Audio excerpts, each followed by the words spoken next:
That's right. We got a working mic 3 today. Hello. Mic 3 has always technically worked. We just have a working mic. That sounds more like the mic 2. That mic did not sound nice. We welcome you in. It's the Kinner and Kev Show. Dayton's ESPN Radio, 1410 Wing AM, Chatterbox Sports on YouTube. Head to YouTube, type in Chatterbox Sports. That's where you can watch the show weekdays from 3 to 6, 3 to 5 at least on Chatterbox nonetheless. And, of course, on the Justin Kinner Show Facebook page, ESPN Dayton's YouTube channel. You can listen the old school way, of course, on the 1410 Wing AM dial, the iHeartRadio app. The list goes on and on. But I'm Justin Kinner. He's Kev Nash. Mr. Kev Nash, welcome. What up, though? Happy Tuesday. Good Tuesday, young sir. You were having to do a power nap a little bit ago? Man, just a little power nap to recharge the batteries, but we're ready to rock. We're ready to roll. The batteries ready are to charged? Yes, let's do it. Let's do it. Dude, all you do is work a couple hours a day doing this radio show. What are you talking about? You don't do anything during the day. You talk sports for a couple hours and Just catch go some home. Z's. Just hang out, watch sports all day. I wish Aye. it was that easy. So do I, nonetheless. So I was home most of the day. Adulting. You got roof issues. Ugh. And you have HVAC issues. You got to get a whole new HVAC. Oh, yeah. But luckily, we work in this thing called radio, and we make so much money that I might buy 2 new HVAC systems. One for upstairs, one for downstairs. Maybe one for the outside just for, shoots and gigs, I'm just saying. We do have yeah. a microphone right in front of our face, so if there's any HVAC companies or roofers out there that want to work with my guy Kenner, hit us up. I'm no free advertising for this group that I'm working with right now, but they're doing a fantastic job. So, we'll see. Looking for the correct choice out there. Exactly. As far as that's concerned. Come in with a good estimate, you may have to switch parties. Nonetheless. I tell you what, though, there's a guy that might be switching teams after this upcoming season. How about that transition right there? Look, this T. Higgins thing, I feel like we've been talking about this T. Higgins drama for quite some time. And now you're probably saying it's not really drama. It's not drama. Maybe not necessarily a distraction, but it could potentially, for all the reasons that you've talked about, lead to issues with a team that has kind of had some slow starts during the Joe Burrow era. All good reasons why there's been slow starts. I mean, you're not 100% heading into the season. You're trying to play catch up. Zach Taylor, through no fault of his own, is trying to find the right way to navigate through the NFL preseason. I don't blame one coach who doesn't want to play his starters during preseason games. But I appreciate the aggressiveness of the Andy Reids of the world and others who do play their starters during preseason games, because it's going to take a Patrick Mahomes or a Joe Burrow going down in a preseason game for people to say, yeah, we probably should have been playing starters in preseason. But then you watch teams like the Bengals and some of these other traditionally slower starting teams in, September, and you're like, well, maybe they should be playing more of their starters. Now, technically, the Chiefs have been a little slow starting as well. But regardless of all of the reasons that the Bengals have had distractions or have at least had a slow start to the season in the month of September over the last 3 years, injuries have always been a part of that. And the injuries have led to, obviously them not being able to get in any kind of rhythm heading into the season. And as we sit here in May, there are a couple things happening that could potentially lead to the Bengals not having that rhythm, if you will, heading into the season. Okay. Do I think that the team is stressed? Do I think that Joe Burrow and company is they're shaking in fear of T. Higgins not reporting to practice and all this stuff? Not right now. Not right now. They know what's going on. Joe Burrow's talked about it. He's brought up the fact that, it's a business and he has to take care of his business the way Joe Burrow had to take care of his, the way Jamar Chase is going to take care of his, even though he did it incorrectly and looked kind of foolish doing it. Trey Hendrickson trying to find a way to take care of his business. All right, Joe Mixon had to take care of his business. He took a pay cut to stay in Cincinnati. It was either get cut or take a pay cut. That was him handling his business. There's a business side to all of this. I don't think we're at the point where this T. Higgins noise, if you will, is become a distraction for this team, but the noise that will come of it is something that you have always talked about. We see it every year, every team, every time that there's an athlete that is doing the holdout routine where they're not reporting to practice, they're not in their best game shape heading into the season, they're vulnerable to something that has always impacted the Bengals early on, which is injuries. T. Higgins, don't think it's a big deal right now, but it could have an impact on the start of the season, something that has been a traditionally slow start for this franchise in recent years. Absolutely. One of my biggest things is, winning cures all. So let's just say T. Higgins doesn't show up until, August or 2 weeks before, the first game of the season. If they win the 2 regular season games or go 3-0 or something like that, it's not going to be talked about. But if they go or start 0-3 or 1-2, it's going to be the hot button issue. It's all about wins and losses. Are you able to produce on the field? My question for you, though, and I don't really mean to derail this, but the quote-unquote off-season issues that the Cincinnati Bengals are dealing with versus the off-season issues that the Kansas City Chiefs are dealing with, from Rashee Rice and the speeding, their kicker speaking at college commencements and saying some things about the LBGT plus community and saying women should be homemakers, to the Travis Kelce and Taylor Swift stuff going on. Which off-season would you rather your team be dealing with right now? I would rather be dealing with Cincinnati with the Bengals because that's the business side to it. There's not a whole lot of business stuff happening right now when you look at the Kansas City Chiefs. There's just a lot of noise. You're talking about their kicker. You're talking about Taylor Swift. I mean, there was talks of the NFL actually having to put the schedule together around her concert schedule to try to make sure that she could be present to as many Chiefs games as possible. I don't know if that's true or not. I don't know. There's been no official Adam Schefter coming out and reporting that. But to me, the Bengals offseason is your traditional Super Bowl contender off-season noise, if you will. These are good problems to have. Right. When you have all these good players and you don't have enough money to keep them all happy, that's not the Bengals being cheap, and I'm nauseous right now having to say these things about the Cincinnati Bengals. But I don't blame the Bengals for this T. Higgins thing. I don't blame the Bengals for the Hendrickson thing. Initially, I was like, oh, here we go, typical Bengals. But no, when you start to really look into the Hendrickson thing, it's like you can't. You signed that contract, you negotiated that contract, and a year later you're upset about that contract. Right. And who knows, it looks like maybe all of a sudden he's had a change of heart. Maybe the Bengals have talked to him off to the side and maybe they'll make good by him at some point. Who knows? But the bottom line is, in a long-winded answer to your simple question, the Cincinnati Bengals, I'd much rather have their offseason because right now Joe Burrow's getting healthy and he's out there throwing the ball. New hairdo, too. Yeah, Jamar Chase, he's healthy, knock on wood as of right now. Hendrickson, despite the trade request at that point in time, he's practicing. He's showing up. He's saying all the right things. I think the Cincinnati Bengals, it's a loud, quiet, normal offseason for a Super Bowl contending team. You're not dealing with a major pop star. You're not dealing with your kicker. You're not dealing with, of course, all the the off the field allegations and the all that stuff. So yeah, the Bengals easily. Yeah, 100%.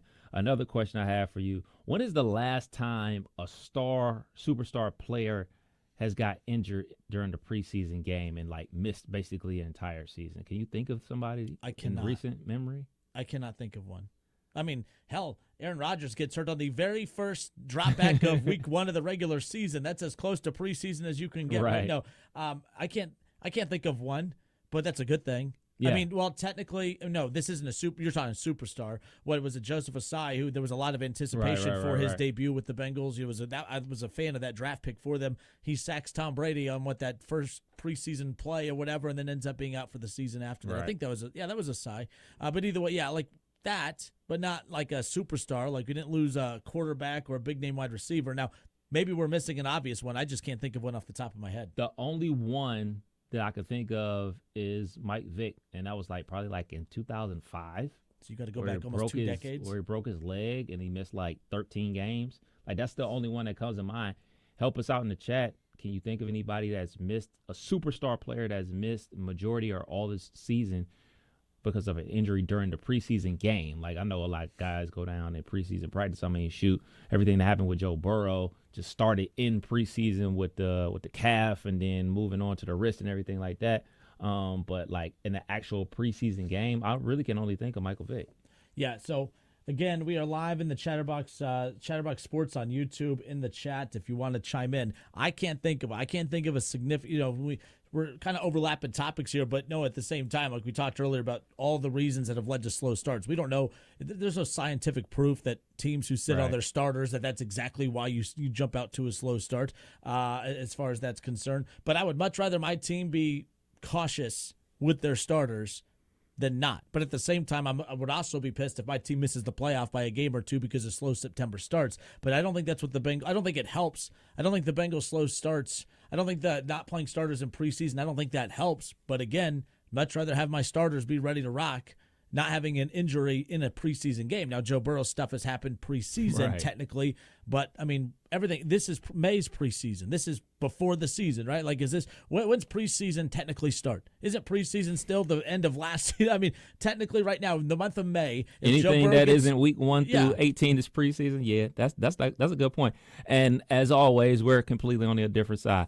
I want my starters out there, not playing the entire game, but I want real reps, man. I want guys to go out there and practice like they're going to play in the real game. And the closest thing that you get to a real game is a preseason game. So I don't mind when teams go out there and play their starters. Granted, I mean, shoot, if Patrick Mahomes is going to be out there, you better have your starting offensive line out there. You don't want no rookie backup tackle out there protecting his blind side from another rookie trying to make a splash play, trying to make the roster, and he, you know what I'm saying, injures your quarterback in that situation. So you want to have your best guys out there at the same time. So I really don't mind teams, you know, going forward during the preseason so they can, quote-unquote, hit the ground running. Now, that has been seen to different levels of results. You know, back when the Chiefs used to do it, they used to hit the ground running. Last year, the Steelers did it. They stunk up the joint. So, like you said, there's no clear science or clear evidence to say that, hey, if you play your starters 50% of the snaps in preseason, that means you're going to win more games.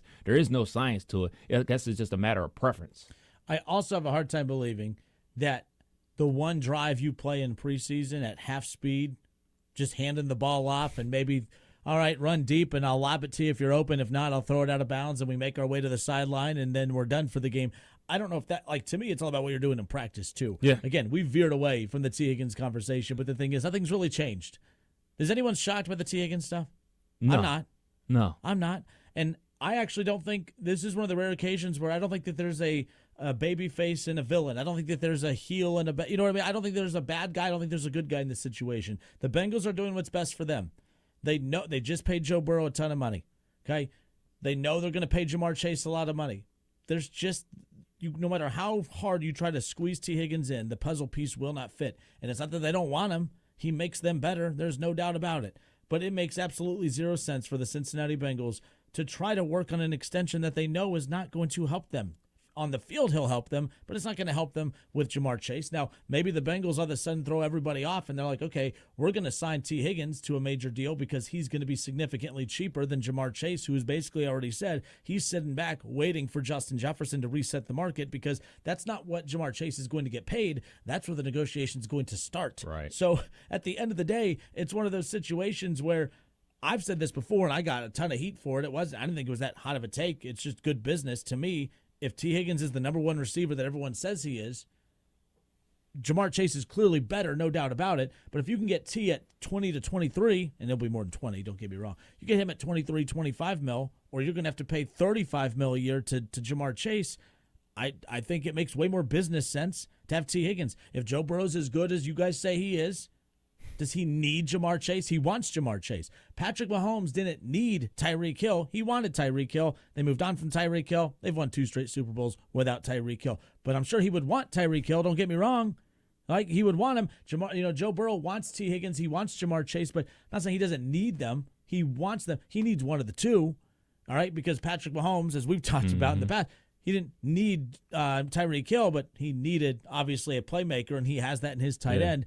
Well, the Bengals don't value the tight end position the way other teams do. So one of those two is going to stay. T. Higgins makes the most business sense, but we all know it's going to be Jamar Chase. T. Higgins is not a part of this big picture. So it's as long as both of them can understand that heading into this season, we're going all in for a Super Bowl. We're shipping you off elsewhere. You're making your way. You're going to get to pick whatever team you want to go to after this season while getting one more year with Joe Burrow. To me, it's a win-win for everybody. You could make the argument, though, the Bengals are missing out on an opportunity to stack up on, some draft picks, which is going to be key when you're a team that's paying so much money to players. But that's a problem for another day. Hypothetical, then, if they were to trade Jamar Chase, what would be? Tyreek Hill, what was that? That was a stupid return that he got. Right? Not stupid like in a bad way. I mean, it was a hell of it's exactly what you anticipated. But would Jamar Chase have the same value on the trade market as a Tyreek Hill? Jamar Chase is really good. Don't relax, folks. I'm just saying with Jamar Chase, teams would line up for him. No freaking doubt about it. I'm not even debating that. But nonetheless, are you looking that up? Yeah, I'm looking it up right now. It was a lot of firsts. It was a lot of picks. Nonetheless. But, I mean, it had to be worth it to the Chiefs to do it, and it's worked out. I mean, a lot of the players that they've been able to acquire to help keep this Super Bowl roster intact came from that Tyreek Hill trade. Right. So we'll get it after the break. All right. Kenner and Cab, 1410 ESPN Radio, Chatterbox Sports on YouTube.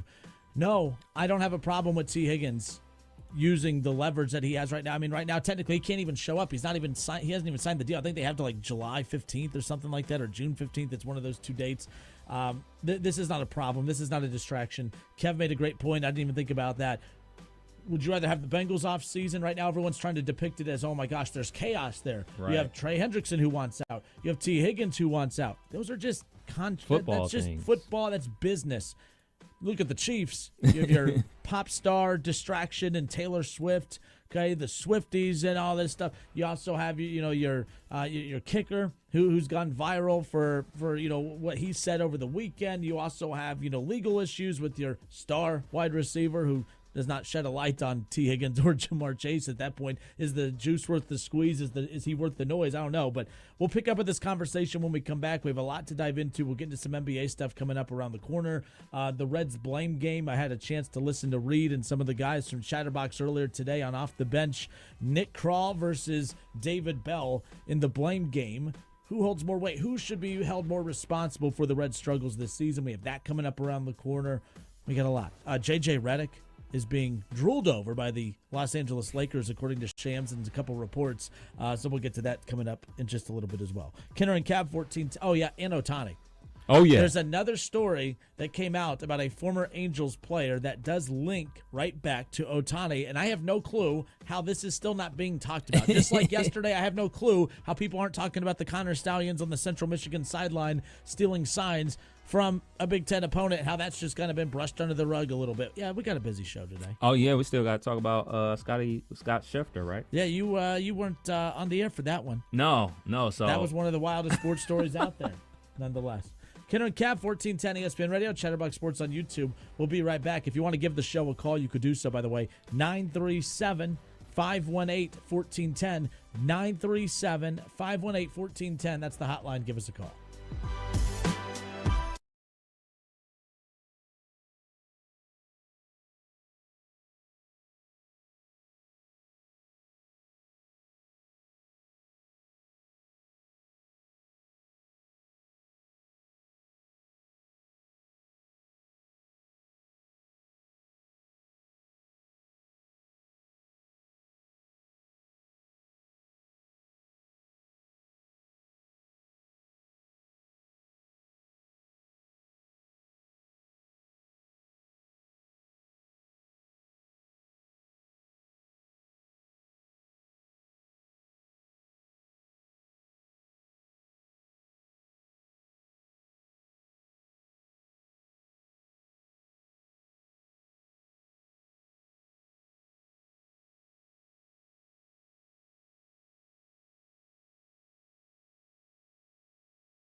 Justin Kinner, Kev Nash.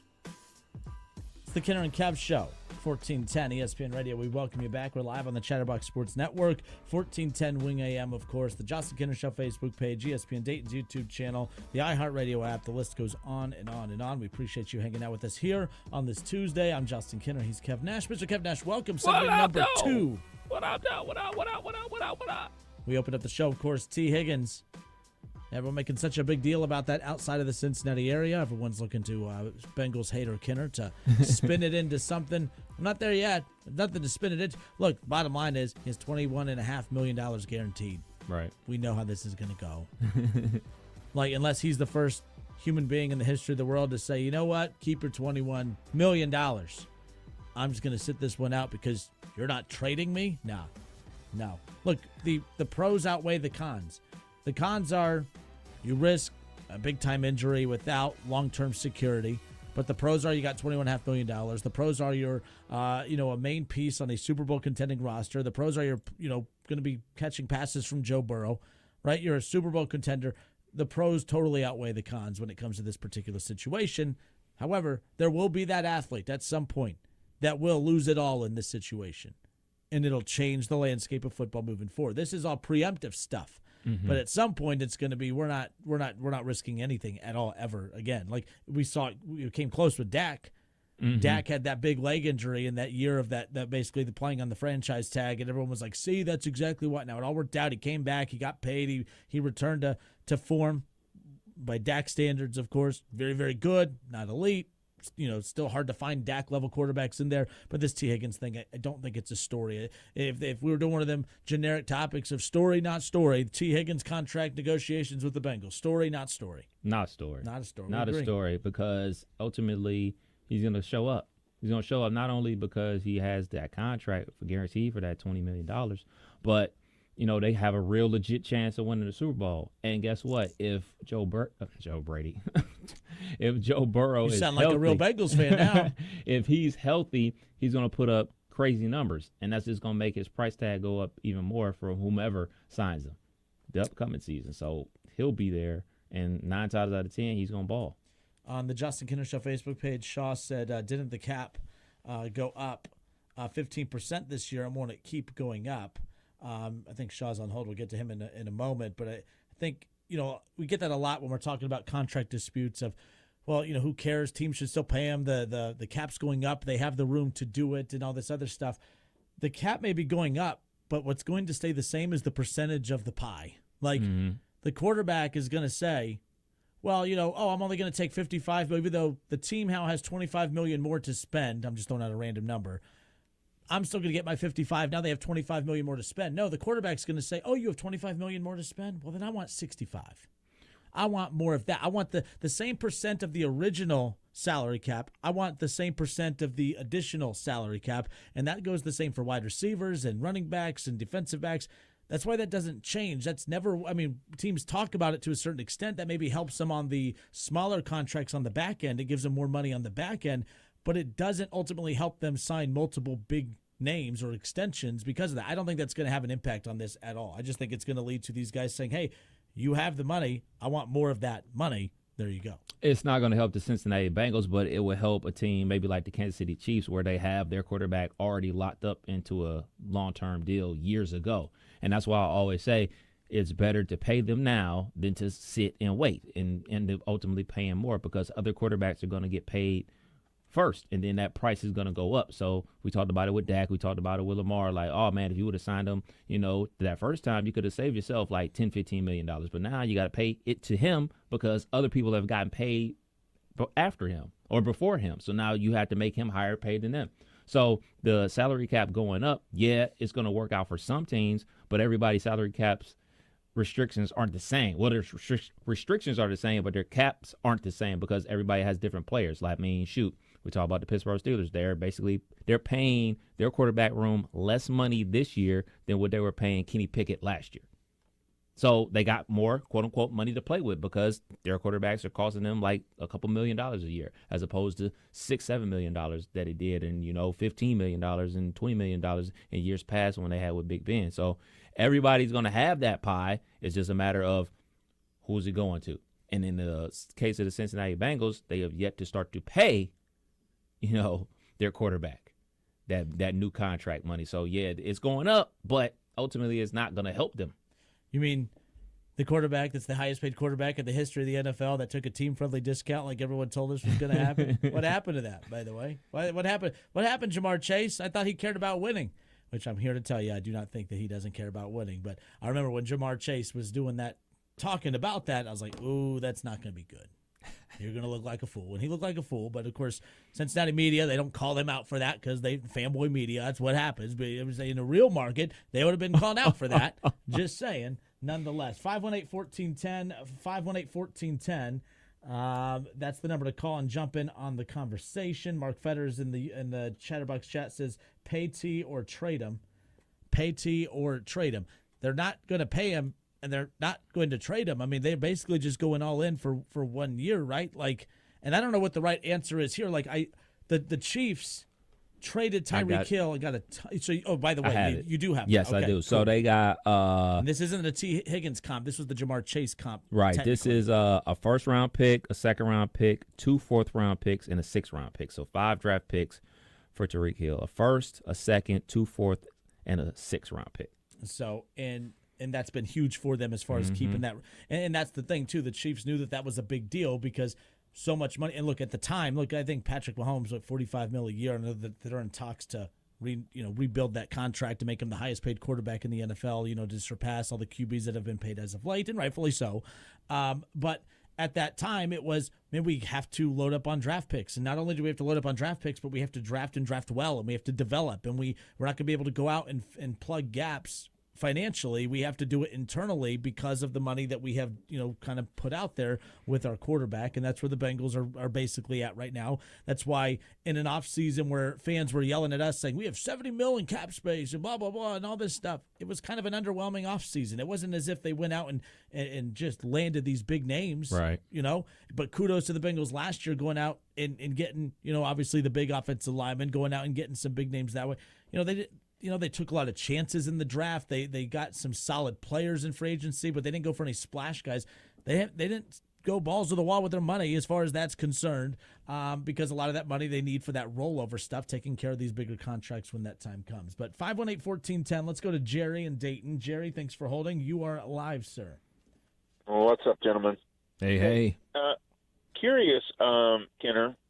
You got the same problem with Amari Cooper right now, don't you? Isn't he pining for a new contract? Yeah, he's going to get that contract too. Yeah. Look, he's going to be their number one wide receiver, and he's going to be probably get up to that 25, 26 mil a year range, which is going to be pretty good. Look, is he Jamar Chase? No, he's not. Would I take Jamar Chase over T? Yes. But would I take Jamar Chase over Amari Cooper? Absolutely. But there's nothing wrong with Amari Cooper. I mean, he's led the AFC North in receiving yards the last 2 years. I mean, he's been more durable than the other receivers in the division. But yes, they are embarking on contract negotiations with him as we talk right now. Yeah, because if you don't pay him, I don't think he's going to show up. You were talking about an athlete that would take a stand, maybe not show up, maybe sit out. I think Cooper has a chance to do that if you guys don't sign him. He's made a bunch of money in the league. Even if he doesn't play another snap, he's set for life. I don't know. I think we're focusing on this issue with Cincinnati. I think you guys might have the same issue going on there in Cleveland. That's just mine. But I also said this isn't an issue with the Bengals. I don't think T. Higgins. I don't think this contract dispute's I don't think it's an issue. He's going to play. Like T. Higgins is going to play. He's going to hold out.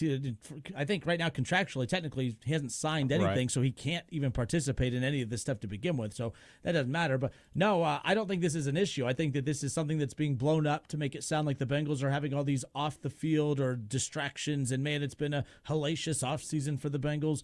They have a lot of really, really good players, and there's only so much money to go around, and everyone's trying to cut their spot in line to make sure they're taken care of. Hendrickson, people ripped on him for what he tried to do with that trade request not too long ago. Some of that was, okay, he knows they're in this dispute right now with T. Higgins. He knows that they're going to be, as soon as Justin Jefferson's paid and T's taken care of, whatever that means, then Jamar Chase is next. He's looking around saying, holy crap, what money's going to be left? So, of course, he had to kind of throw his temper tantrum hat into the ring a little bit and see what it would get him. Didn't get him much, and he showed up and he's going. But no, T's going to play. There's no doubt about it. Yeah, I think this is totally different with T. Higgins and Amari Cooper. Like he said, Amari Cooper has been in this league for quite some time and has cashed in multiple times. T. Higgins has yet to cash in. Like, we got to think, like, from T. Higgins' perspective, going to his junior year in Clemson, he was projected as a first-round pick. So he slides to the second round. So that's costing him money. This is his first opportunity to cash in. And he's going to cash in, like, maybe not as much as he was expecting, earlier, but, like, he's going to play because this money's out there. Like, in the case of Amari Cooper, like, he can play the holdout game because he already has a ton of money in the bank. He has cashed out multiple times, cashed out from the Cowboys. So he's good. T. Higgins in, football world and athlete world, he's not good yet. Yeah, these aren't similar. These aren't similar situations. This is his first chance to do so. Yeah, and honestly, if you want to compare Amari Cooper's situation to anybody's, it's probably more like Trey Hendrickson's than anything. Fair. Because Trey Hendrickson, and kind of even not then, Trey Hendrickson, remember, he shot himself in the foot because he signed the damn deal a year ago. Like him and his agent signed that deal. But the Hendrickson comp for me with the Amari Cooper thing is you have two guys who have outperformed the money that they're being paid. Amari Cooper, $20 million a year was a lot of money a few years ago for wide receivers. Now the Browns have a steal. All right, everyone said, they wouldn't have any money. They wouldn't have any money. Well, they have one of the most, this is a receiver that's, the way he produces is right there at the top of some of the top wide receivers in football. He doesn't miss a lot of games. Again, he's led the AFC North in receiving yards the last 2 seasons, which has been huge for a team that's been, trying to balance not having, consistent quarterback play. So, yeah, look, we'll worry about that. I see what you're doing, Jerry. I see what you're doing. Just because, you couldn't figure out a way to win with Amari Cooper, your Raiders, you're going to try and stir the pot with the Browns. I see what you're doing. We went to the playoffs with Amari Cooper. Stop it. Now, in terms of, here's one last point, and then I'm going to make a Reds point, and then I'll let you go. Okay. Number one, are you sure Cooper's only going to sign for $25 million? You just acted like his agent. If he thinks the way you are, he may ask for 30. Okay. And based on what you just I might go to my boss and ask for 30. Don't mean I'm going to get it. $1 million a year has been alive. You should pay it. So, all right. I'd love to see you guys pay him $30 million. Be my guest. In terms of the Reds' problems, look, man, this all starts at the top. It ain't David Bell. It ain't even Nick Kroll. You know who the problem is. It's Castellini. It always has been Castellini. It always will be Castellini. They want to run. They're not in this to win games. They're in this to make money. That's it. Pure and simple. You heard the kids say it before the season last year. Where are you going to go? They have no intentions of doing anything but just getting by enough to make money. And that's the problem in Cincinnati. It's been the problem in Cincinnati and will be the problem in Cincinnati as long as those two own the team. Well, Jerry, here, and Jerry, thank you for the call. We're going to get to this Red stuff in a moment. Look, I'm not a Castellini apologist, not by any means, okay? Not even a little bit. But at the same time, the Castellinis are the same ownership group that also changed their ways and agreed to make the changes necessary, starting in the minor league levels, the way they invested into the minor league level. Like, we always think that, and I learned this from the Reds front office when we had our meeting with them 2 years ago when they were embarking on this rebuild. When we think of, funds to spend, we think of, the center fielder you're going to go buy, or the starting pitching you're going to go buy. A lot of it is some of that money that you free up, you're using it towards your scouting and towards your scouting department and going overseas, and you're going to the Dominican and doing all these other things. Like, that played a role in that too, changing how they approach their minor league system. All of that was the same thing with the Castellinis. They made sure that was going to be a change, and that change is what led to the youth movement last year. Everyone was getting so much credit last year. David Bell was in Manager of the Year conversations. Nick Kroll was just a baseball GM genius, right? The Castellinis have finally put the right pieces in place, and now this year, because of injuries and because things not going as well as last year, now all of a sudden David Bell doesn't know how to manage. Now Nick Kroll is the worst GM in baseball. Now the Castellinis are the same old Castellinis. That one's probably true. I don't know. But, I've heard so many people just, David Bell last year, when they were winning when they weren't supposed to be a 100-loss team last year, winning all those games. Most exciting team in baseball with the youth movement and everything. David Bell didn't get any credit for that. But when they lose, David Bell gets all the blame for it. It doesn't make sense. I know yesterday I was criticizing David Bell yesterday because every old school baseball head I have ever talked to has told me one run games are on managers. So the 1-11 record in one run games, I put that on David Bell because those games are games that you are in. You have a chance to tie those, to win those. You had a lead, you gave it up. All of those all those come down to managerial decisions. 1-11 and one run games. So those 12 games of the entire season, I am looking at David Bell for. The rest, this isn't a very good ball club, and I got duped. Okay, we all got duped, and that's okay. It was so fun last year, but so much for saving the Reds topic for later because I just let Jerry came in, got me all flustered, trying to stir the pot with the Amari Cooper stuff. I let him win, but we'll get back to the Reds. Make a point on that. So I just more have questions about the Reds. Like, obviously, they're not playing well. They're in last place, if I'm not mistaken, right? No, the Reds, yes. So it's May. June was like the hot month of last year, right? Yep. What's to say they don't get hot again in June? They need another Ellie De La Cruz in that system. But no, you are right. Like, we're so fickle, man. Right. Like, last year, David Bell was, that's all he needed was the right ingredients to make this five-course meal. He has those same ingredients this year, and don't tell me Matt McClain is why all of a sudden this team goes from winning the division or contending for a division to last place. But so where were they at last year at this time? Were they this bad? They're worse. No, they're worse this year than they were at this point last year. Well, that ain't good. But no, that ain't good.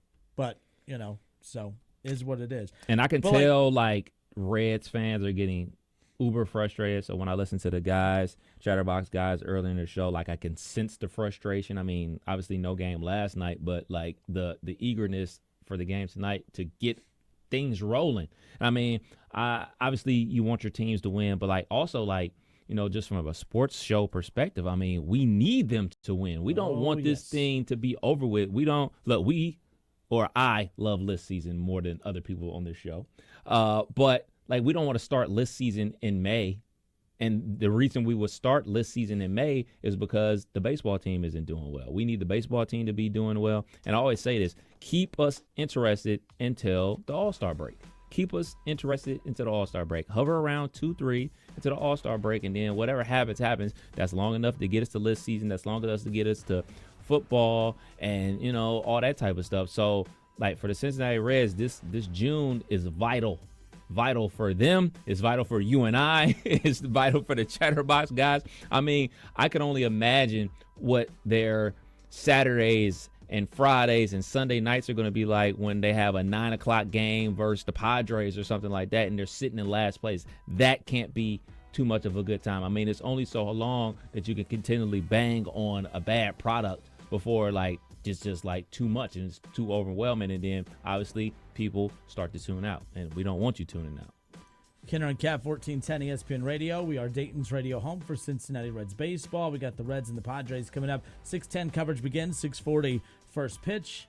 Andrew Abbott on the mound after a day off yesterday, looking to get the Reds rolling again. Can a return back to Cincinnati change the rhythm, if you will, of the Cincinnati Reds? It's been a month to forget. May 21st. This has been a horrendous month for the Cincinnati Reds, and this could be the month that basically blew everything up when it comes to expectations coming in to this year, no doubt about it. 518-1410 from T. Higgins to, we talked to the Jamar Chase thing, and a little sprinkled some Browns hate in there too with the Amari Cooper stuff from Jerry. Raiders fan Jerry called in.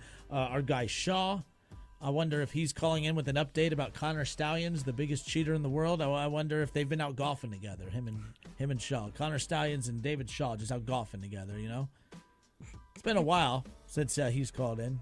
Yeah, I definitely want to get his take on the Scotty Schefter situation as well, because, he works at the golf course. So, like, how that whole thing operates when, there's a major at a golf course. He should say rules are the rules.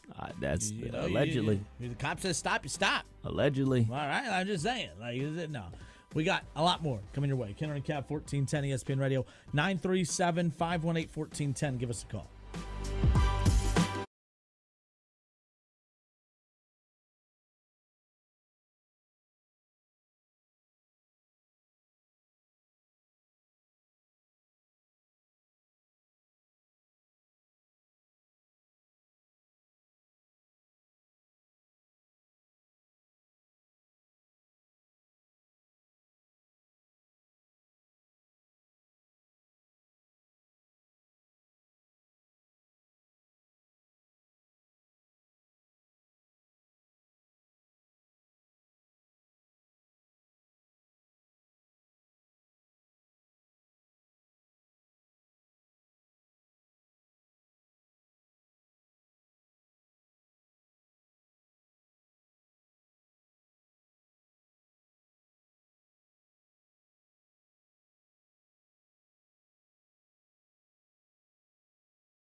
And we are back. Justin Kinner, Kev Nash, Dayton's ESPN Radio, 1410 Wing AM.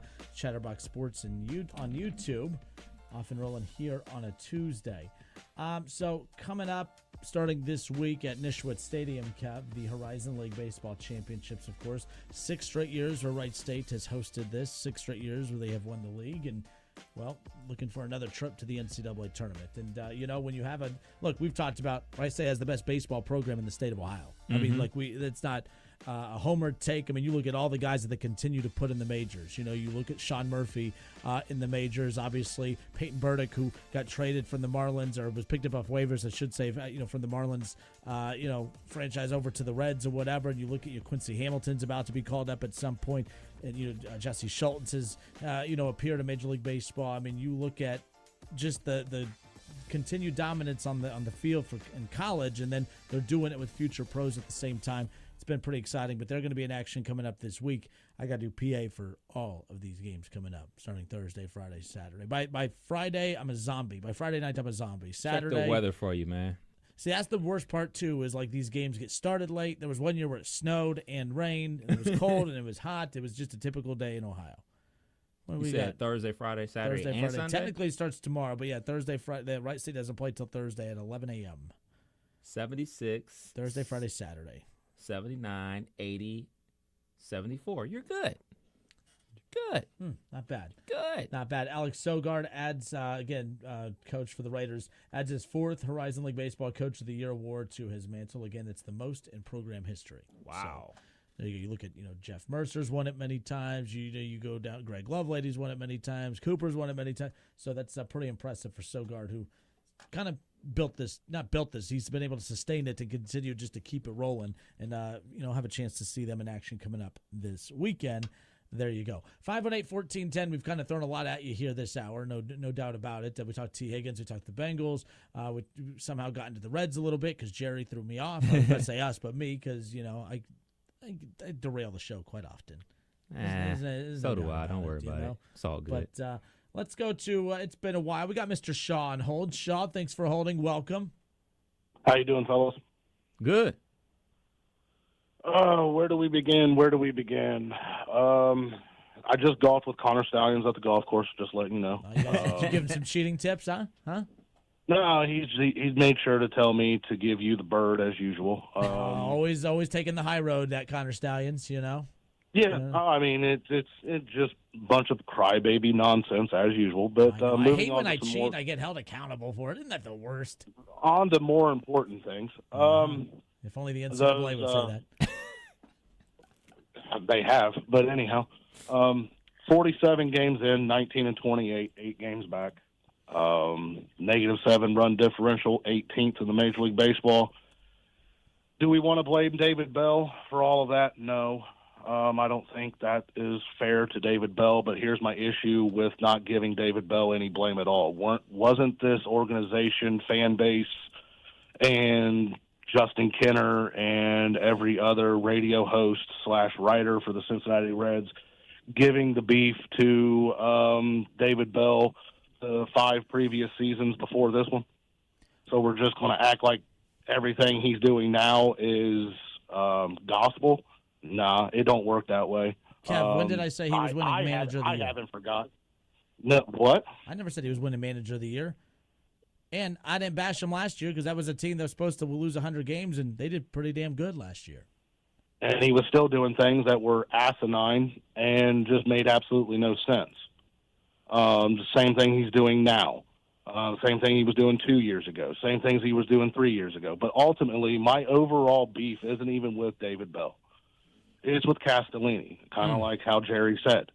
I am sick and tired of watching this organization not wanting to pay money to put a winning product on this field. I'm tired of it. I'm 42 years old. This is supposedly the oldest franchise in baseball. They have 5 World Series championships, one of which since 1990. For those of you that don't understand that number, I was 8 years old. So some time has gone by. They made it in '95 and got swept by the Braves in the NLCS. Haven't made it to the NLCS since 1995. And all we have heard for decades and year after year after year after year is, well, next year's the year. We got guys at Dayton and we got guys at Louisville. Just give it another year, fans. We'll get it going. Boo-hoo, boo-hoo. Then the next year never comes. They are 22nd in team salary this year, $37 million below the median salary in Major League Baseball. $37 million. You couldn't tell me you couldn't have went and got a veteran bat or two this offseason? You couldn't tell me they you technically couldn't go did. get They just haven't really, produced. I mean, a veteran that damn bat David that's Bell, worth dude. a darn. Like I said, I went off of David Bell. I mean, I could rail him until you hang up the phone and say this phone call's over. But that's not the overall problem. That's not the overall problem with this team. Like, the injuries are part of it. David Bell stinking is part of it. Management, GM not doing his job is part of it. But overall, where does the money Hold come on. from? How's the GM, how have these guys not technically done their job when the whole reason we're pissed off is because of what? This team not what? Living up to expectations. How do you have expectations? You have to have good players. How do you get good players? You have to acquire those good players. You have to have good scouting. You have to have good decision makers. Like, the whole reason that the Reds and us and all of us are pissed off and is ticked off is because we had expectations put forth by the talent that's on this team. So technically, there's people doing their jobs. They're just not doing their jobs, obviously in April and May right now. It sounds like I'm arguing with you to the point where I'm defending certain people in the organization, but at the same time, we can't sit there and say that this has just been complete trash, because the only reason we're ticked off is because there was expectations. You don't get expectations if you didn't make enough right decisions to put this team and fan base and put the rest of Major League Baseball on notice that this team had something to work with. So after 38 years, it's our fault we put expectations on this What does team? Ellie De La Cruz and Matt McClain and Spencer Steer and Christian Encarnacion Strand and all these guys have to do with the last 30-something years? This is about this pocket of guys right now, though.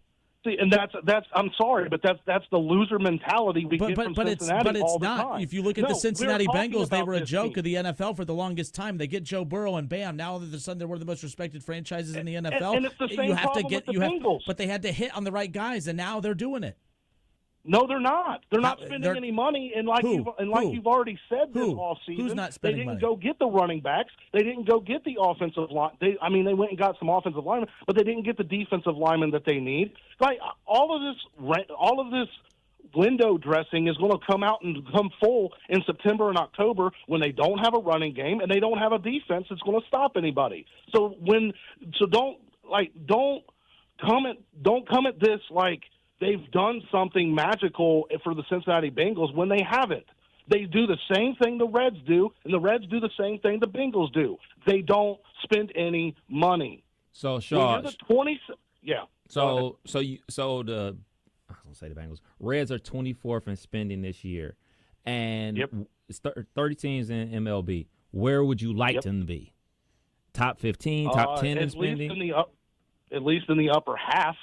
At least get to somewhere near the median of Major League Baseball, not be $37 million below it, and then sit and get on airwaves of 1410 and 700 and go, oh, well, we were banking on our young guys to fulfill, and boo-hoo and boo-hoo. And then when all of a sudden this month happens, now it's we don't have any veteran guys in the lineup, and maybe we should have done something. No, any person worth their ilk would have been able to tell at the December winter meetings that, hey, we're going to need a couple veterans in this locker room to fulfill what we need and get these young guys to go to the next step and show them what the next step is. There's 2-3 guys that I had my eye on that the Reds should have got in December, and by the way, they would still be under, and they would and it would have made. No, they want to go spend $12 million on some guy that's batting below the Mendoza line. Real quick. So, big picture, traditionally, are they known for spending money? Absolutely not. I'm not going to argue that point, okay? There have been some isolated incidences where the Reds have been willing to spend money. You go back to that 2019 heading into the 2020 COVID season where they spent a ton of money. And they broke it up the next year. They broke up the next year because, again, it didn't work, right? But they spent the money. You said they didn't spend money. I'm telling you. Hold up. Work? You it say was COVID. Eyes. We watched it. It was horrendous. I mean, Jesse Winker had an all-star first half of the season, and then he hit like close to a little over 200 the second half of the season. I had no problem moving on from him. You had Eugenio for 5. I have no Suarez. problem moving on with him either. But why do you break up the whole pitching staff? I mean, what, Sonny Gray? I wish they would have kept Sonny Gray, but they were also embarking on a rebuild, which usually takes 2, 3, 4 years. Why were you going to waste money on Sonny Gray for a bunch of pointless seasons when you were supposed to be losing 90-plus games? Like the Reds are always rebuilding. That's my whole point. When will they ever just when will they ever built? Just push all their chips into the table and go, you know what, this is the year? I agree. The Royals have rebuilt. The Royals have rebuilt, and they're back. But a year ago, we were saying the Reds were back. But a year ago, we were saying the Reds were back. A year ago, we were saying the Reds were back. And now, this year, they're not back. And then if they play well in June, they're back. And then you'll still complain about something else. Like, you'll continue to find things to complain about. Yes, because you just said they don't spend money. Then I pointed when they spend money, and you said, well, how did that work out? And then, you just keep moving the goalpost. They spent the money in the 2020. My whole point was, why break it up in 2021 when you saw a short, condensed season? It didn't work. Did they make the playoffs? 2020 didn't count. I didn't count that. So now we're not counting it. So again, why did you break it up then? 60-game season. No fans were in the stands. 2020 was a damn nightmare. So then bring it back and let it run in 2021. And they did, and it didn't work. No. Yes. The pitching staff was gone. Trevor Bauer was gone. Sonny Gray was gone. Sonny Gray was not gone until the following season. And they also had what's that? I was listening to you. Oh, that was nice. I wasn't used to that. Nonetheless. But anyway. Yeah, nonetheless is right is correct because I wanted Kev to ask me about the Scotty Scheffler thing. All right. Go ahead. Kev? So what happens? He makes good points. What happens with that? So there's a major tournament at a golf course, and obviously the tragedy that happened where somebody lost their life, they got hit by a car or a tram or whatever the case may be. RIP to that person. Prayers up to that person. So obviously there's a heavy police presence. When a golfer is, for lack of a better word, reporting to work, what's the protocol? That's where the whole thing went to crap, for not a better word. Scheffler was told one thing. Apparently, the cops were told completely something different. So here's the issue: when a cop tells you something, you should probably listen. I don't care what your text told you. I don't care what your email told you. I don't care what you were told on the phone. When a cop tells you to stop, you stop. He's the one in charge of the situation. He's the one in charge of the scene. That aspect of it, now, I believe Scotty for what he said. He was probably told that if he shows his badge, that he's going to be cleared and he's going to be allowed to let go. Well, that's fine and dandy, but you guys have press passes and you guys have all the other things. Right. How many times have you all been told that you got clear to go through somewhere, but yet you got stopped when you got there? You can't just continue walking on through. Right. I have a credential. Yeah, but you're not welcome here. I wasn't going to mention it, but that I could only assume. But that's my and then everybody at the golf course that we've been talking about, obviously it was a hot topic on Friday and all that stuff, and everybody was coming to the defense of Scotty. I'm not bashing Scotty. I'm not. Like a completely stressful situation. I don't even know how I would like to think I would have reacted the proper way and yada, yada, yada. But you also know you're 2 hours before your tee time. As you said, Kev, you're showing up to work. You're showing up to do your job. And doing your job is warming up, getting stretched, hitting golf shots on the getting ready to go, and you're getting ready to go play your second round of golf. So his mind is in probably 18 different directions all at the same time. But I'm not going to sit here and just say that he's completely innocent of the whole thing either, because if he was completely innocent, don't you guys think this would have been dropped and let go by now? Yeah. My biggest I do. My biggest thing, and I don't know this, but like it just seems odd that he was driving himself. Like in my mind, at least, I envision these guys having drivers. You got the WNBA judging these guys now. Yeah, it's like you're just showing up in your car with your placard on there, like, hey, yeah, I'm ready to golf. I always thought like, oh man, obviously these tournaments don't happen in their hometown, so like they probably got drivers, staff members that's taking them there. He was literally driving himself to the golf course. I don't know this, but I just thought that was weird that, like, you know, he's punching it into his GPS and showing up to the course. I thought he would have, like, a driver or Uber driver at least or something like that. I just found that weird. But NBA drivers or NBA players don't have drivers. They drive themselves to games. Right. Now, I can't say this for – I don't know if LeBron is, you know, opening up his garage door and, you know, checking both mirrors, putting his seatbelt on and back. And maybe he has a driver. But, like, I don't think it's that – it sounded – I agree with you when I first heard that, but I'm like, but – every other sport, more times than not, you're driving yourself to work. But you're saying it's not their hometown. Yeah, it's not their hometown. You're not driving yourself on the road. Yeah, when you're on the road in the NBA, you ride there on the team bus. Like, I mean, but they don't have teams. They're by themselves. Their team is their group of guys. I just thought that, like, they would have a shuttle for the golfer, or he would have his own transportation. He wouldn't be driving himself. Like, that's why I thought it was weird. And then I noticed. Go ahead. On that same topic, where I'm kind of confused, most of those guys, the houses they stay in are actually on the golf course.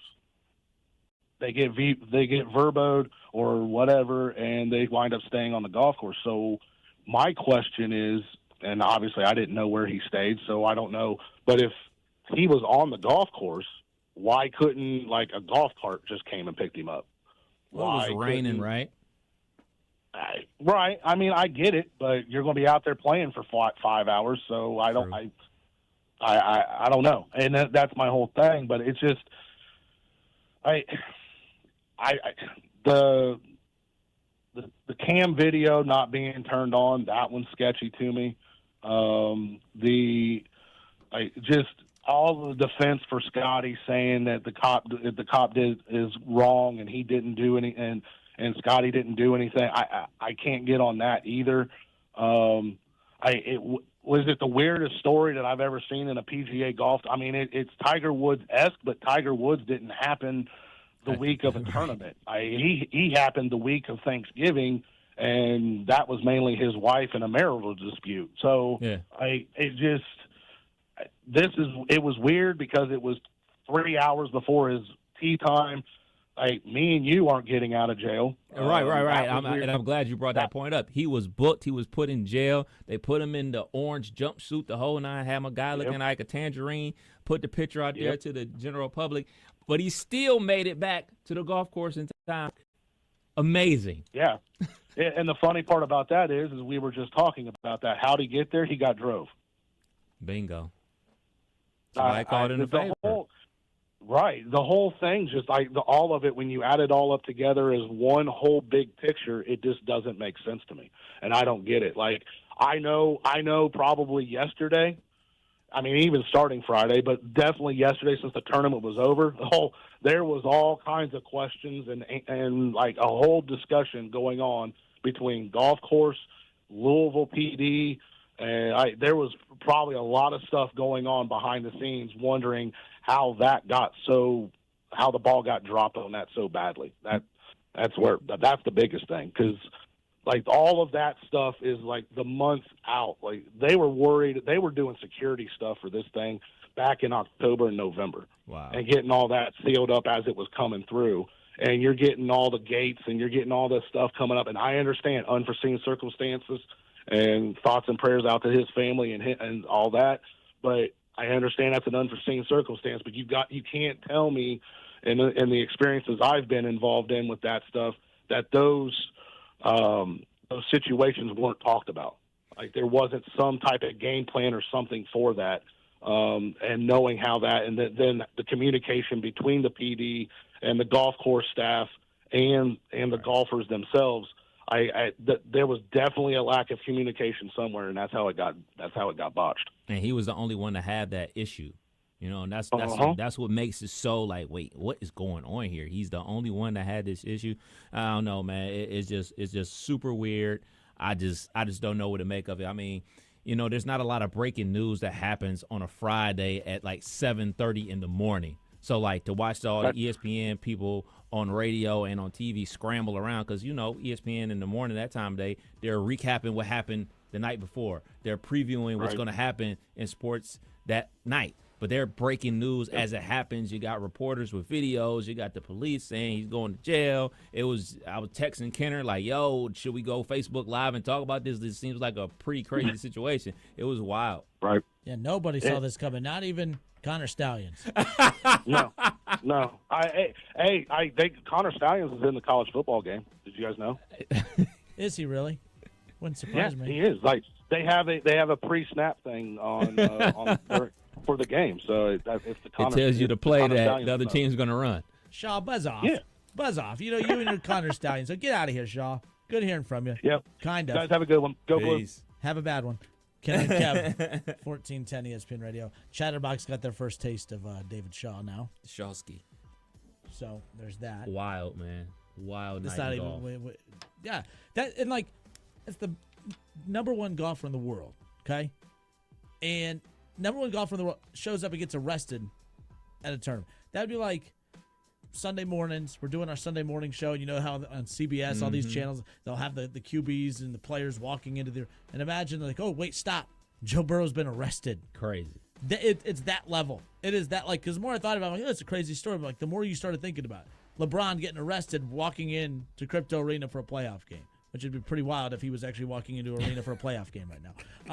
So that'd be a story itself right there. But, no game tonight, Brian. Yeah, we do. Yeah, Y'all may not have a game. I got a game. all right. So I know we got to go to break real quick. good. Like, do you think it's fair for people to say, well, he's the number one golfer in the world, they should have known who he was? Do you think that's fair? No. Because it's not like I'd recognize half these dudes. If I'm at Walmart past this dude in aisle 5, Right. I'd be like, I don't know who that is off the top of my head. But in his defense, he didn't do the whole, hey, do you know who I am? Do you know who I am? Like, I'm just saying. So, Yeah, I think you can be the best player. he's a very humble criminal, man. You can be the best player in the world at your sport and still not be a known celebrity. I mean, I'm sure back in Tim Duncan's heyday, he got walked right past and people didn't know who he was, even though he's the best player in basketball at one point in time. But you're not going to walk past Shaq or Kobe at that time and not know who they were. Like, there's a aura to a player. There's a star power to a player. That wouldn't happen to Tiger Woods because everybody knows who Tiger Woods is. I'm not sure everybody knows what Scottie Scheffler looks like. I mean, I didn't know who he was. I've heard the name, but like I would never be like, oh, boom, pick him out of a lineup. That's Scottie Scheffler. I'm not a golf guy, but I know who Vijay Singh is. I know who Tiger Woods is. You know what I'm saying? I know who Phil Mickelson is. Like, I could point those guys out. Couldn't point him out in the lineup until, he actually came out in the lineup in an orange jumpsuit. Well, yeah. And look, Tim Duncan, too, with as tall as he was, people would notice he's at least somebody. Yeah, I don't know yeah. who you are. But, by the You way, somebody. this is coming from someone that's 5'7" and really short, okay? I don't feel bad for tall people who say, man, it's really annoying. People ask me, you must be a basketball player. Aw. You know what? That's a much better, pre-snap judgment than, oh, that guy, he's not winning any dunk contests. His kids aren't going to be athletic. Oh, man, he wasn't good at sports. I mean, at least I would love to be tall, even if I had the same athletic career that I had at 5'5", 5'7", sorry, If I had let's say I was 6'5" and had the same athletic career I did at 5'7", okay, at least I would like to walk around knowing that people might think I was good at something. It really sucks being short, walking into a room, knowing everyone looks at you and says, that guy wasn't good at anything. That I don't feel bad for tall people who pull that. Oh, God, it's so annoying when they always say, oh, you must be a basketball player. Well, you must be a crybaby. Get over it. Get over it. Anyways, Kenner and Cap, 1410 ESPN Radio, Chatterbox Sports on YouTube. We'll be right back.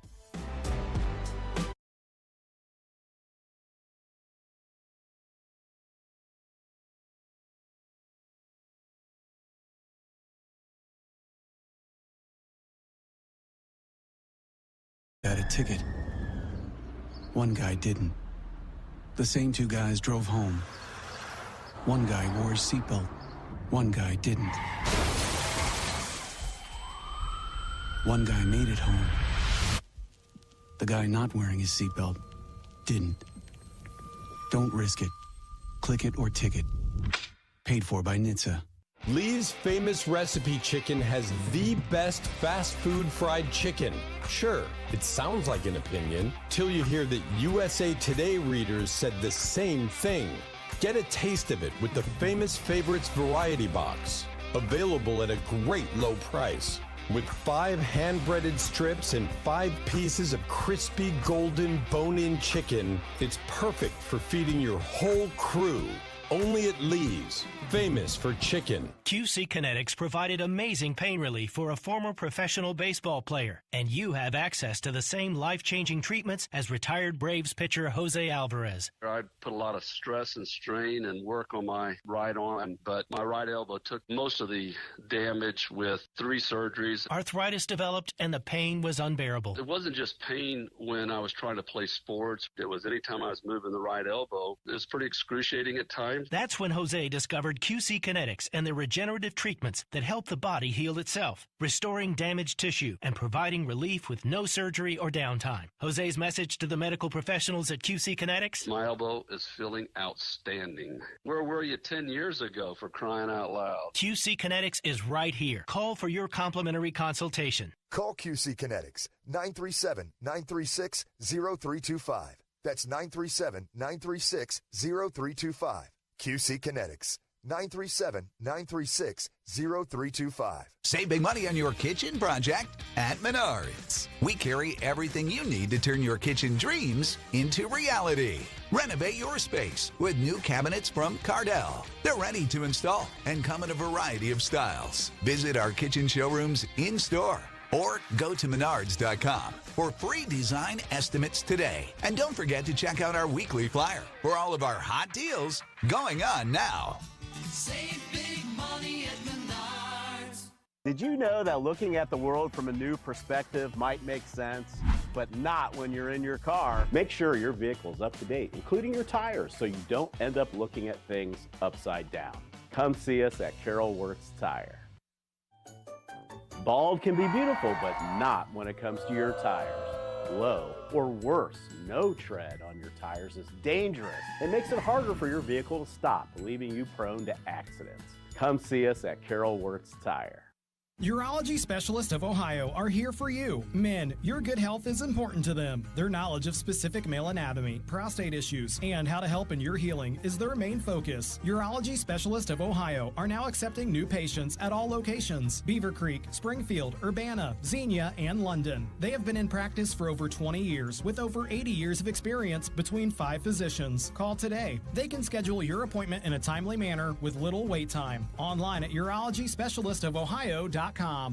Hey, let me tell you about the advantages of driving with my friends at Cordell Transportation. First of all, for the new year, they're offering brand new equipment to drive. They've purchased new equipment, and not a lot of people could say that, but they've got it, and they're ready to roll with you. Cordell Transportation is offering an incredible $5,000 sign-on bonus paid over 18 months. If you're an experienced Class A CDL driver looking for excellent benefits, home daily dedicated lanes, no-touch freights, then apply today online at CordellTransportation.com. Cordell Transportation, driven to succeed. Your small business keeps you on the go. Progressive Commercial Insurance keeps your policy within reach with their easy-to-use mobile app. Learn more at progressivecommercial.com.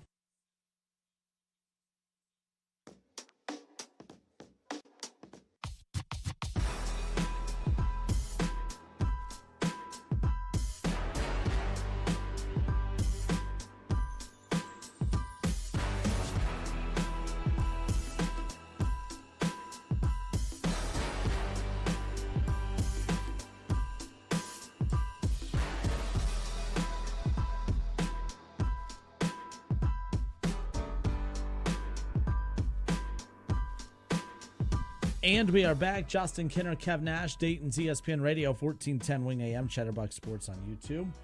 Cincinnati Reds back in action tonight. They welcome in the San Diego Padres. Again, game 1, 6:40 first pitch, 6:10 coverage begins. And, of course, on the mound tonight for your Cincinnati Reds, Andrew Abbott, 19-28 on the season, coming off of an off day.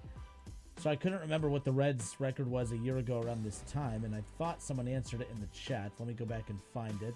If I can't find it, my apologies, and we're just going to sit on this for a second while I go back and waste time trying to read it nonetheless. But I think the record was pretty similar to this, but it did not feel as hopeless as what it does right now.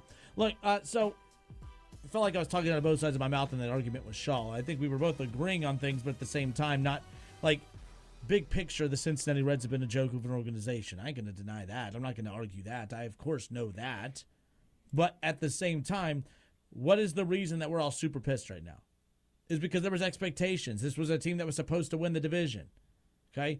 This was supposed to be a team that the youth movement was supposed to be a sign of that all the changes that the organization made, you know, in the minor leagues and everything else, that it was one of those things that was supposed to lead to changes on the major league roster. We thought we saw that last year, and we did see it. We saw them going more of the small ball route. We saw them, not 1 through 9 trying to hit the ball to the ballpark every single time. And it was, before that it was either a home run or a strikeout, and they were fine with that. Now it was about putting the ball in play. They were exciting. They were fun. You had good young talent, and we heard this all the time. They changed the dynamic in the minor league system to where they expected to win. You played in Chattanooga, you were going out there to play to win. All right, you played in Dayton, you were going out there to play to win. Louisville, to win. And all of this was done so that you were still focused on developing yourself as an individual talent, but always having the mindset of, when I step foot out on that baseball field, it's to win games. And we saw that last year. So does that mean they don't know how to win? That change in the minor league system didn't work? Now that all the doubt's starting to creep in. We thought that they had righted the ship. We thought that everything was fine and hunky-dory, and that David Bell, he's always known how to manage, right? He just needed the talent to do so. Well, there's talent on this roster, but they're not playing talented. Will Benson was supposed to take a major step forward this year. He's taken 5 steps back, right? Like, obviously, Candelario had a much better stretch of weeks recently before. Tyler Stevenson's been one of the more consistent hitters, hasn't been as reliable throughout his career as what you would like him to be. Jonathan India's continuing just to make you scratch your head, saying that, this is the veteran of the group. We had Sam LaCure on the program last week, and we talked about that. Like, technically, these are 2 3-year starters, or 2 3-year, experience in the league. They're your veterans technically, but it looks like Tyler Stevenson and Jonathan India are still learning Major League Baseball. So if they're still learning how to play play at the Major League level, people want to bring up the injuries. Okay, Matt McClain being back, yes, that would definitely help. TJ Friedel being back, yes, that would definitely help. But look, coming into the season, the reason we had expectations for this team is because Spencer Steer, also a second-year player. Okay, Christian Encarnacion-Strand, also a second-year player. We can go down the list of all these second-year players. The same expectations we had for them as we did a Matt McClain and Friedel and others. It was to continue where you left off your rookie season. Right. And they've taken a step back. So we can't sit here and definitively say that if we had TJ Friedel and if we had Matt McClain, that things would be completely different. I don't know if they'd be completely different. And you listening or watching at home, you don't know if it would be completely different. I think there's a lot of question marks now. So here's where it's going to sound like I'm defending the front office. I actually like that Nick Krall did not spend money in the offseason, as wild and silly as that sounds. Because here's what would have happened. If you just assume that, and we talked about this on yesterday's show, if you just assume that your middle infield is set, you know who your third baseman is, you know who your shortstop is, you know who your second baseman is, so you know Christian Encarnacion's Strand's at first base, okay? You know who's at third, you know Ellie's your short, you know Matt McClain's at second, or Jonathan India's at second, you know whatever. Mix and match all those guys. You move them all around. Right? Well, I mean, last year at this time, there was big concern because Matt McClain was actually, technically, he was getting votes at shortstop for the All-Star game. Mm-hmm. But Ellie's the shortstop. But it was McClain who was just dominating at shortstop, right? So, there was so much depth, but you didn't know what you had. You know what you potentially have, but you don't know what you had. So you don't make definitive off-season decisions based off of not even a full season's worth of data from rookie players who, if Jonathan India is a prime example, former Rookie of the Year, and people want him off this team years later. So Jonathan India, after his rookie season, that was a bright spot. We thought, man, we have something special in Jonathan India. The sky's the limit. And now you want to boot him to the sky. You don't want him around. How do you know we're not doing the same thing with Matt McClain, Spencer Steer, Christian Encarnacion-Strand? Love my guy Ellie. He's at least been the star that we anticipated. Keep going down the list. So the Reds front office, whether you want to believe me or not, or whether you want to actually think this or not or give them credit or not, what they're thinking is we were supposed to be a 100-loss team last year. Just because we showed signs of progression, we can't veer away from the plan ahead. If they were that 100-loss team last year, do you think that they were going to spend a lot of money this past offseason? Spend it for what? We have way too many holes to fill. We're going to spend money for what? Just to appease the Shaws of the world, who's not even a Reds fan, by the way. We're going to appease him? No, you don't just spend money to spend money. You could say, well, the Reds, if they spent money, they could put a contender on the field. You know how much money they would have to spend to put a contender on the field when they had so many holes, at least we thought, heading into last season? So this season, you thought you had a third baseman. You thought, well, they do have a shortstop. You think you know who your second baseman is. You think you know who your first baseman is. You think you know who your catcher is. Tyler Stevenson's so up and down, you never know. We went from last year to we have so much depth in the middle infield to outside of Ellie, I don't know what the hell we have. Well, we have Matt McClain. We thought we had Spencer Steer, who knows in the outfield. We thought we had Christian Encarnacion. We thought we had a lot of these guys. The bottom line is if the Reds would have spent money on positions that they thought that they needed because they were good elsewhere, now you have bad contracts with a bunch more holes to fill, and now you're just spending money to spend money. I actually don't mind that the Reds did this. We had Hal McCoy on the show after the season concluded last year, Kev. Mm-hmm. And I asked him, I said, is this going to be one of those where they get too excited and see all the progression from these rookies and say, all right, we're going to go add veteran, we're going to go spend money and go for it all? If you think you're mad now, imagine if they did go get a bunch of all-stars and try to plug gaps. And now you have a bunch of, 2 all-star caliber outfielders, and you have, even bigger names in the bullpen, and you address some of these holes. And then all of these guys take a step back. Now you spent all this money. Now you're pissed off. Now you have nothing. Either way, the Reds were in a lose-lose situation. You spend money. This isn't a playoff team this year. They didn't spend money. Guess what? They're still not a playoff team this year. But if you really want to know what I think that we actually have gotten more answers from this team this year than we anticipated. We now know this team's not as good as we thought. Right. We now know that we need to see more before. I need to see more from Steer. I need to see more from McClain. Steer not in the lineup again today, dealing with more injuries, by the way. I need to see more from these cats before I'm comfortable with the Reds spending a ton of money to build around them. How do we know that these are the foundational pieces to build around? So that's where, in an isolated situation, I am completely fine that the Reds did not spend money in the outfield, because technically, if this team did if Steer and everyone else played up to what they did last year, this would be a playoff team. This would be a team contending for the division. This would be a team wouldn't be looking at their wild card dreams slip through their fingers in the month of May. So if they're doing their job, if India and Stevenson do their job, okay, it's a much different story. And we're not talking about the moves they didn't make in the offseason. We're talking about how great everyone on the roster. We're getting mad at the wrong people. We're mad at the people that aren't on the roster instead of being upset with the people that are. And the bottom line is the guys that, even without McClain and Friedel and these guys, we still should be getting more from Spencer Steer. We still should be getting more from Christian Encarnacion Strand.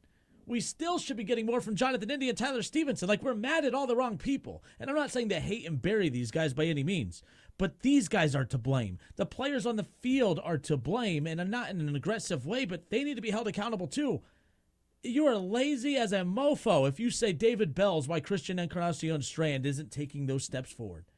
That's lazy. And this is the guy that really started my radio career just doing nothing but bashing David Bell. So there you have it, Kev. I just think that everyone's frustrated. Everyone's saying how bad this organization is, when the only reason we're angry is because we had expectations. And the only reason we had expectations is because of the great moves that the front office made, prior to that. So it's a weird situation. Reds fans, everyone's misdirecting their anger and frustration. Yeah, so I pulled up last year's results. They were 0-1 in March, 12-15 in April, 14-13 in May. So that's 26-29 through May. And they're what right now? They're 19-30, whatever. I'm pulling it up now. Hold on. 19-28. 29 after tonight. God. They definitely got their work cut out for them to end the month how they were last season. So what? Real quick, they were what last year? 26-29. 26-29 last year, and we're wrapping up the month of May. I mean, they're 19. I mean, they've taken significantly major steps backwards, and they've played some of the toughest competition. Well, that just means they can't be good teams. That just means they're not a good team. For me, it's the same thing that goes on in the NFL. Like, well, we play a tougher team. Like, it's the pros. They're all tough. Like, they're all trying to win games here. And the records or whatever. But, like, so they play tough teams. Like, so what? So what? What does that have to do with anything? This isn't college football or college basketball where, like, there's a long season. You can try to figure your things out. Like, we don't care because at the end of the day, the results are the results. So you're looking at last year's June at 18-9, like, they got their work cut out for them to even remotely get back to where they were last year, and to expect them to pull off another 18-9 month is a lot. It's definitely a lot. Then July 15-11, August 10-17, September 13-13, and just 0-1 in October. So like, it's kind of like what you talked about last week's show. Outside of June, they were a 500 baseball team. So, real quick, good point here from Scott. So, you brought up their record in May last year. Their record at this time last year, same record. Oh, at this exact time? At this exact same time. Okay. Yes. So, I was with you. So, Scott, where did he go? See, we got it. Scott Campbell. Shout out to Scott Campbell again. We're live on the Chatterbox Sports YouTube channel. Chime in your opinion there. We're interacting with you there. Scott Campbell says 19-26 at this time last year, 26-29 through May. Yeah. So at this point last year, same damn team or same damn record. That's why I don't always agree with you are what your record says you are. I mean, wasn't this a much different feeling 19-win team last year than at this time? But this time everyone hates this Reds team this year. The same win total as last year at this point. It's just wild. Expectations. And that's a good thing to have. Having expectations is a good thing to have. But it also makes it painful when you don't live up to those. If they would have lost last year like they were supposed to, it sucks, but no one's angry. Everyone's just accepting it at this point. But this year, no, we're not accepting it. We're angry when it's all said and done. So we'll see. Time to turn it around. And maybe that happens tonight. Scott's, he's confident. And Roger says, shout out to Scott. Yes, shout out to Scott's holding it down today. But Scott saying advantage Reds. The Padres coming off a doubleheader yesterday. So there you go. The dads. There you go. Chad Kinser. What up, Chad? He's on the Justin Kinner Show Facebook page. He says, all I know is I'm about to start paying more attention to that team in Cleveland. Kev, I may need some help knowing your team more. Let's go, man. Well, Stephen Kwan, he's on the IL. He's not going to be playing for a while. You were just ready. He's not going to be back. And you know what? You talk so much about the City Connect jerseys for the Reds. I love the City Connect jerseys for the Guardians, but there's a major problem that I'm having. I already have a Jose jersey. I have the red Jose jersey. They only have the Jose and they have Bieber in the City Connect. Like, Bieber's not going to be playing for the Guardians next season, so I'm not about to drop $200 on a guy that's not going to be playing for us next season. So I forgot you guys lost him to start the season. Yeah. And that's the cat you're without and still doing what you're doing. Yes. So I need a Stephen Kwan. I need a Tristan McKenzie. I need a Naylor. Somebody to drop those in the City Connect for the Cleveland Guardians desperately. Chad Kinser also says, he's desperate. He says the Reds just need to hire the sign-stealing guy from Michigan. They need to bring in a guy from the Blue Man Group to teach them how to bang on trash cans. He's going on and on. Philip Reed, he's laying in. Again, these comments are coming from the Justin Kinner Show Facebook page. Philip Reed, big David Bell fan, by the way, says David Hell, he calls him, not David Bell. So mean. Oh, David Hell is below 500 as, for the years he's been there. Get rid of him and the hitting coach. Start there. Get rid of him and the hitting coach. Not the bad hitters. The manager, right? And I'm not advocating to get rid of the hitters. I'm not advocating to get rid of anybody. Just stay realistic. This is year 2 of the call-up of these guys. Now, so on the other side, I'm getting... I applaud your patience. Mark Fetters in the chat on the Chatterbox Sports YouTube page. Mark Fetters says, no influx of young players coming up this year, though. But that's the thing. Oh, yeah, I forgot about that. But the players that they were excited about last year are the players that are on the roster this year. So is it unfair to expect them to take a big leap? Because obviously baseball is totally different from football, but we see this in football all the time where, you talk about this, rookies come in from college ball and they're star impact players. We see this all the time as well, a big leap from year 1 to year 2. Like, can't tell you how many articles I read from the Pittsburgh Steelers about the leap that they're expecting Joey Porter Jr. to make. And he was, potentially defensive rookie of the year last year. Like, how much of a leap are you expecting? So is that fair for us as fans to expect a huge leap out of second-year guys in baseball? Vegas was telling us this coming in. Remember, we were pissed off. Oh, Vegas. What do they know? They had a lower win total than last year, according to Vegas. What do they know? Remember, they added Candelario, dude. Like, they had a martini. Another building went up in They Vegas. get a double at this point. I mean, my gosh. So, to your point, no.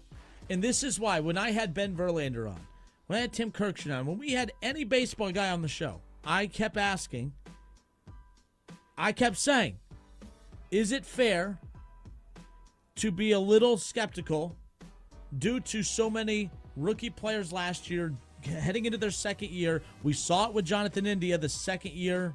They stumble in the year 2. The sophomore slump, if you will. No. And I'm not bashing any of these guys I had on there. It's Tim Kirkshin, Ben Verlander. These are Hall of Fame dudes. I ain't questioning it. But everyone said no, and I'm like, but how? How can we guarantee? Why are we so lucky? The team that has never had any luck. If we didn't have bad luck, we'd have no luck at all. How is the team that has never had any luck? I mean, Ellie might be the best thing that's happened to them in decades. And that includes coming off of a future Hall of Famer in Joey Votto. Ellie's just something different and special, whatever. But man, oh man. No, that's a fair question. The expectations, it's easy to say now, though, they were too high coming in. But it doesn't matter. The expectations coming in, and by the way, you could talk about Tim Kirkshin's expectations and Ben Verlander and the outside noise expectations. But when we sat at Reds Fest, and I tell you this all the time, regardless of people's opinion of Stephen A. Smith, one piece of advice I've always taken from him was, people get mad at me about my takes on teams all the time, but anytime he sits down with a general manager or a coach before the season begins, he says, your expectations for this season are what? And then that's his bar for how he assesses that team all season. We talked to Nick Kroll. We talked to the general manager. We talked to David Bell. Everyone. Win the division. Make the playoffs. So this is a failure so far. They have failed so far. But to be fair, their team's in first. Your team has not won the division. Right. They're in first. The Reds have not lost the division. They're in last. There's a lot of baseball left to be played. But do the math. The math ain't mathin'. The Reds would have to finish 20 games above 500 the rest of the way. Where's that coming from? Just to get to the 85, 86 win marker. Where's that coming from? So I'm not being a hater. That's just common sense. The math ain't mathin'. Oh, yeah. Anyways. Kenner and Cav, 1410 ESPN Radio. Mouse Cop on YouTube says 6 seasons since Bob bought the Reds have they finished above 500.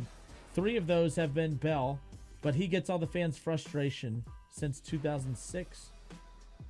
So David Bell's been responsible for 3 of the better seasons. I mean, look, this all goes back to, and I'm winning this war, because as much as I like David Bell, I said when the Reds fired Dusty and everyone wanted Dusty Baker gone, I said, I can't wait for everyone to eat crow with this Dusty Baker. They have not been the same since Dusty. Simple as that. I like David Bell.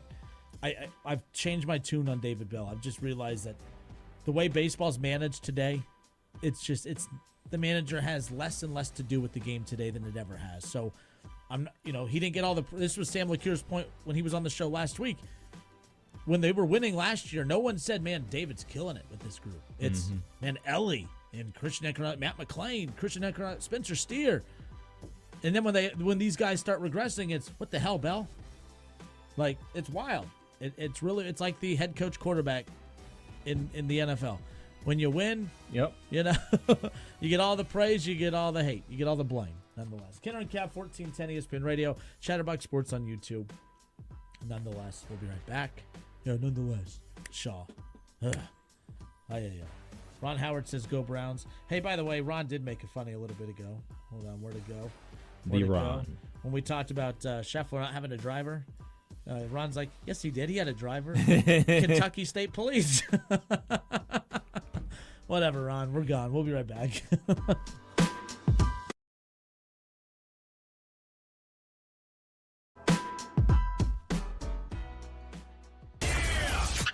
It's the Justin Kinner Show with Kev Nash on 1410 ESPN Radio.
Tanner and Cav, 1410 ESPN Radio, Chatterbox Sports on YouTube. We welcome you back.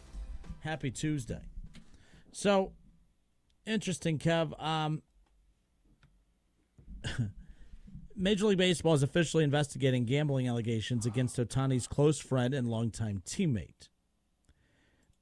So this has just come out recently. David Fletcher, Major League Baseball is looking into former Angel David Fletcher.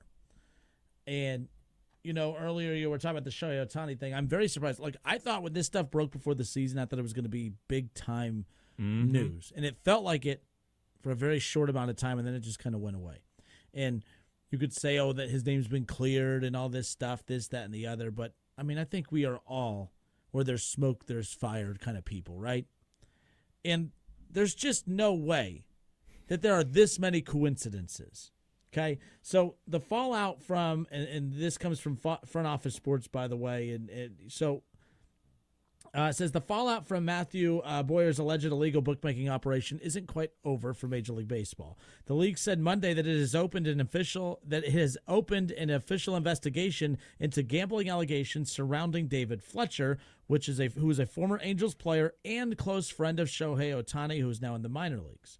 ESPN reported Friday that Fletcher and his close friend Colby Schultz, another minor leaguer, had placed bets with Boyer, the same bookmaker used by Ohtani's former interpreter. Now, some of Schultz's bets included Angels games in which Fletcher played, while Fletcher bet on sports excluding baseball, according to ESPN. So, once again, way too many coincidences. Mm-hmm. Now you have another Angels player who was also in touch with, so let me get this straight.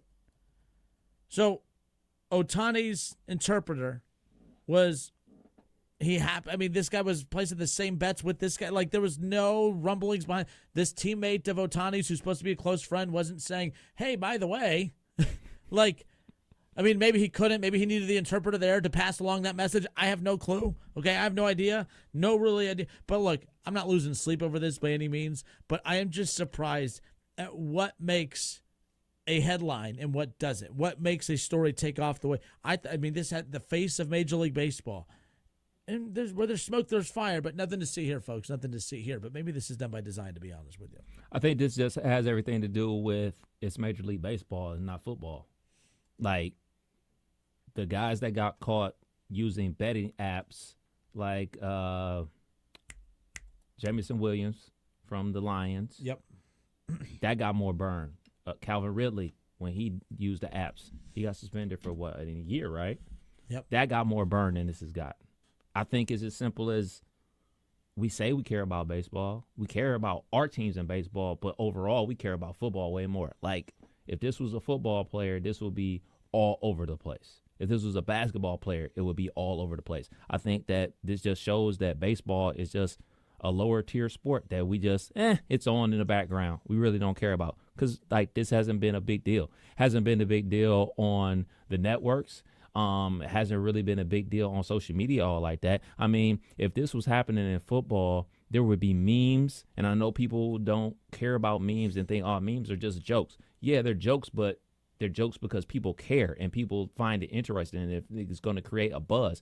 Like, this isn't creating any buzz. Like, the first time it came around, yeah, it created some buzz. It was there. People were talking about it, but this is the second time, and people are just on to the next thing. Like, people are not even paying attention to what's going on with this. Like you said, where there's smoke, there's definitely fire, and MLB is going to need to do yet another dive into what's going on, and obviously their biggest guy in baseball, the best player in baseball, is attached to another situation.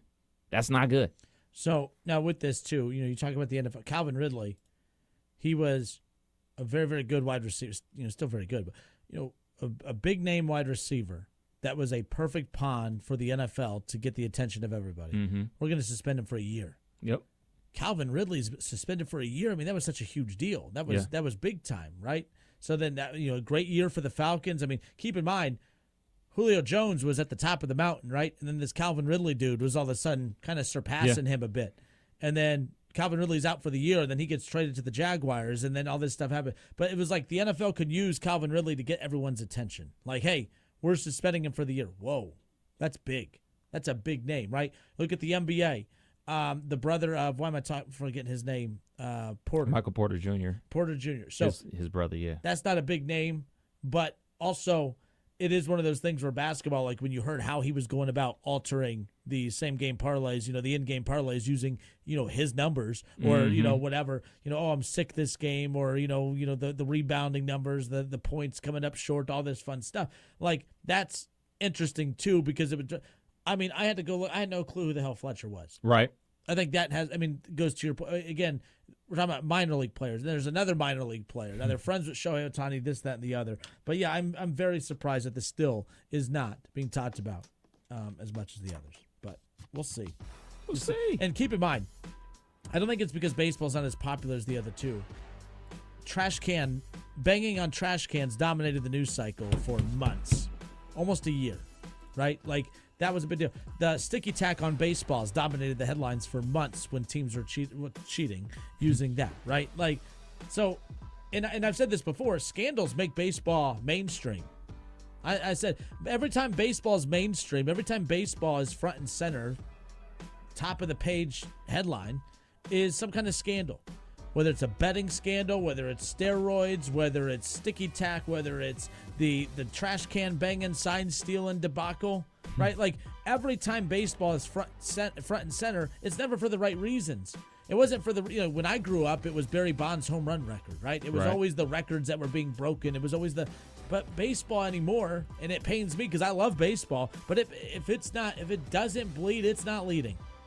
If it doesn't bleed, it won't lead. That's Major League Baseball right now. So maybe baseball's hoping something goes. I don't know. But either way. Kidder and Cav, 1410 ESPN Radio, Chatterbox Sports on YouTube.